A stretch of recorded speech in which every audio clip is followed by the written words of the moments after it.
제11장.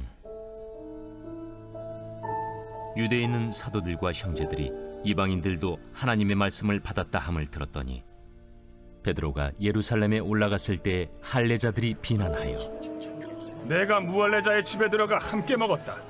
베드로가 그들에게 이 일을 차례로 설명하여 내가 요바시에서 기도할 때 황홀한 중에 환상을 보니 큰 보자기 같은 그릇이 내 귀에 메어 하늘로부터 내려 내 앞에까지 드리워지거늘 이것을 주목하여 보니 땅에 네 발 가진 것과 들짐승과 기는 것과 공중에 나는 것들이 보이더라.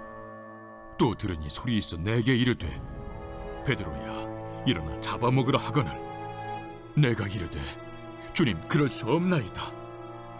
속되거나 깨끗하지 아니한 것은 결코 내 입에 들어간 일이 없나이다 하니 또 하늘로부터 두 번째 소리 있어 내게 이르되 하나님이 깨끗하게 하신 것을 내가 속되다고 하지 말라 하더라.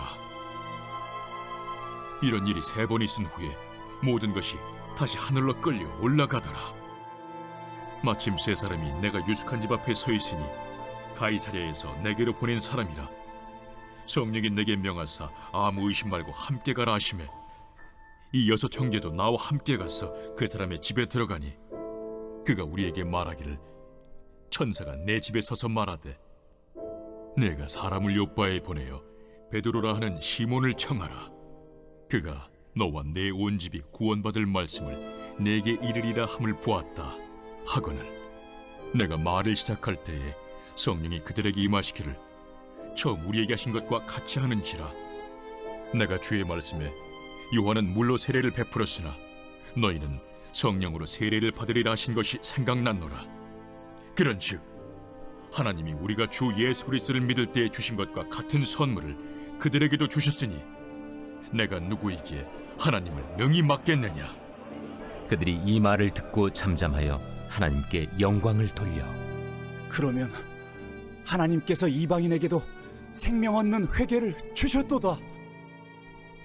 그때 스데반의 일로 일어난 환난으로 말미암아 흩어진 자들이 베니게와 구브로와 안디옥까지 이르러 유대인에게만 말씀을 전하는데 그 중에 구브로와 구레네 몇 사람이 안디옥에 이르러 헬라인에게도 말하여 주 예수를 전파하니 주의 손이 그들과 함께 하심에 수많은 사람들이 믿고 주께 돌아오더라.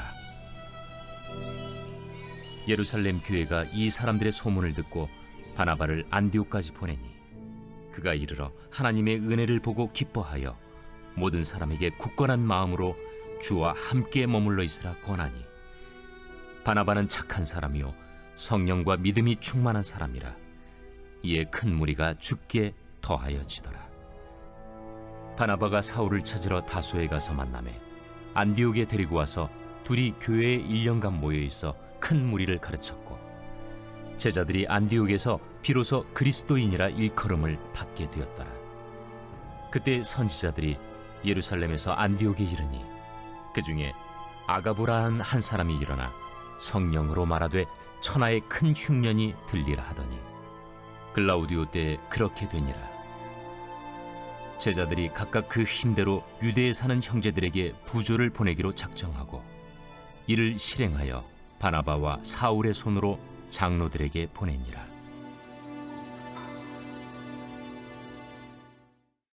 오늘 우리에게 주신 하나님의 말씀은 사도행전 11장의 말씀입니다.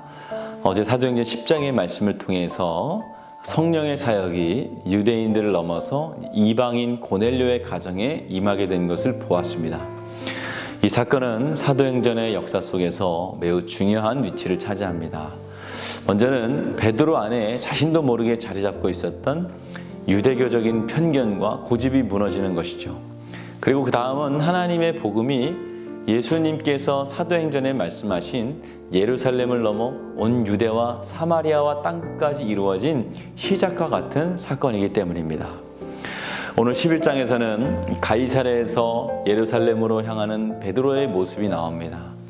베드로가 예루살렘에 도착하기 전에 베드로가 이방인의 가정에 말씀을 전하고 또 그들에게 성령이 임했다는 소문이 이미 예루살렘 교회에 퍼지게 됩니다. 이 소식을 들은 유대 그리스도인들, 특별히 할례자들이 이것을 비판하죠. 이방인과 함께 식사하고 그들에게 복음을 전했다는 것이 그들 마음에 들지 않았다는 것입니다.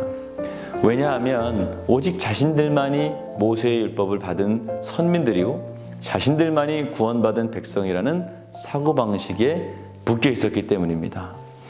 베드로가 예루살렘에 도착하자마자 그들은 베드로를 향해서 비난을 쏟아내기 시작합니다. 그들이 성령과 또 세례를 받고 구원받은 것을 관심 갖지 않고 오로지 이방인과 식사를 나눈 것으로 베드로를 비난합니다.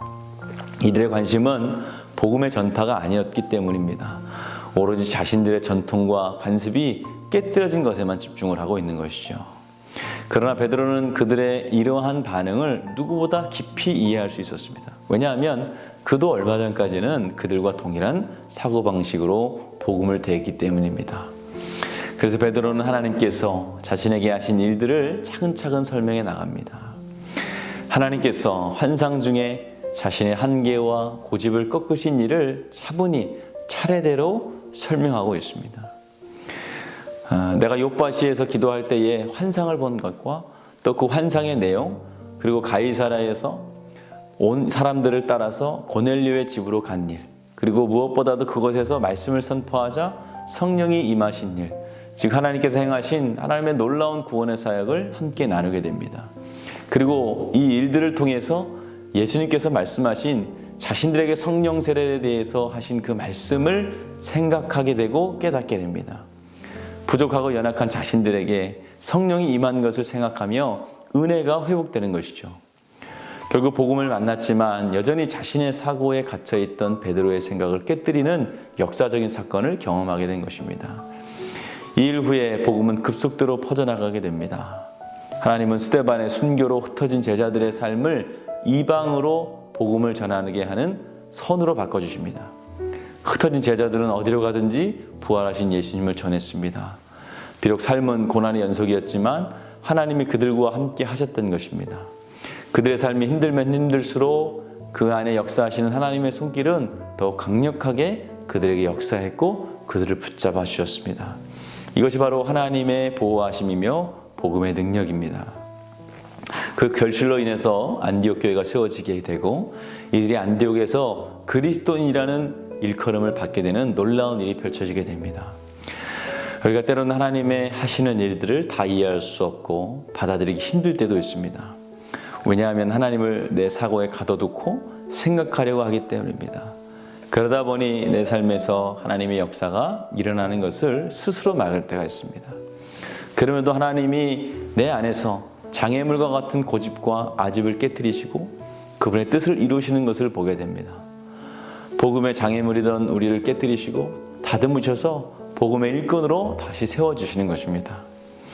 하나님께서는 우리가 그로 인해 고난과 역경을 처해 있을 때에도 그 손으로 우리를 도우시고 우리를 통하여 하나님의 복음의 능력을 경험하게 하십니다. 이것이 바로 복음의 역설이고 복음 안에 담겨진 하나님의 놀라운 비밀인 것입니다. 이것이 우리가 걸어가야 될 또 싸워야 할 길입니다. 나도 모르게 내 안에 자리 잡고 있는 고정관념들과 또 나의 습관이 하나님의 복음을 방해하는 요소가 아닌지를 점검해 보시기 바랍니다. 내 생각이 아니라 성령의 인도하심을 따라서 주님의 사역을 감당하는 믿음의 길을 걸어가시기 바랍니다. 또한 우리의 삶에 고통과 아픔이 다가올 때 여전히 주의 손이 우리와 함께하고 있다는 사실을 기억하시기 바랍니다.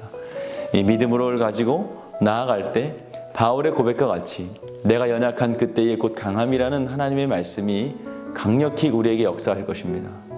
오늘 하루도 하나님의 뜻을 헤아림으로 믿음의 길을 걸어가시는 그리스도인, 성령과 교통하며 또 성령의 능력으로 살아가시는 성도들 되시길 주님의 이름으로 축원을 드립니다. 오늘은 토요일입니다. 물질의 회복을 위해서 함께 기도하시기 바랍니다. 성도의 생업과 사업을 지켜달라고, 또 물질로 어려움 당하지 않도록 또 선교하는 복된 가정이 되게 해달라고 함께 기도해 주시기 바랍니다. 기도하겠습니다. 귀하신 아버지 하나님, 은혜와 사랑을 감사합니다.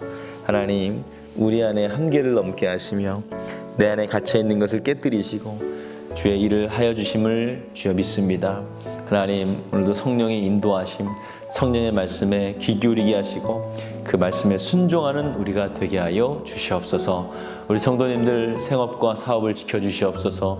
물질로 어려움 당하지 않게 하시며 시험 들지 않게 하시고 선교하는 복된 가정이 되게 하여 주시옵소서.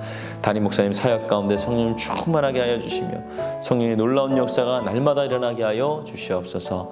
우리 자녀들 어디 있든지 믿음의 자리, 기도의 자리 떠나지 않도록 또 악한 길로 가지 않고 말씀으로만 갈 수 있도록 도와주시옵소서. 아프신 성도님들 기억하여 주셔서 아픈 곳에 손을 얹어 주시고 안수하여 주셔서 깨끗이 나음을 얻게 하여 주시옵소서. 암투병 중에 있는 성도들 주의 암덩어리 떠나가게 하여 주시며 아버지 재발되지 않도록 도와주시옵소서. 연로하신 성도들 새 힘을 주셔서 단 한 번도 병들어서 누워있다가 천국 가지 않게 하시며 건강한 모습으로 걷다가 주님 만날 수 있도록 도와주시옵소서. 예수님의 이름으로 기도하였습니다. 아멘.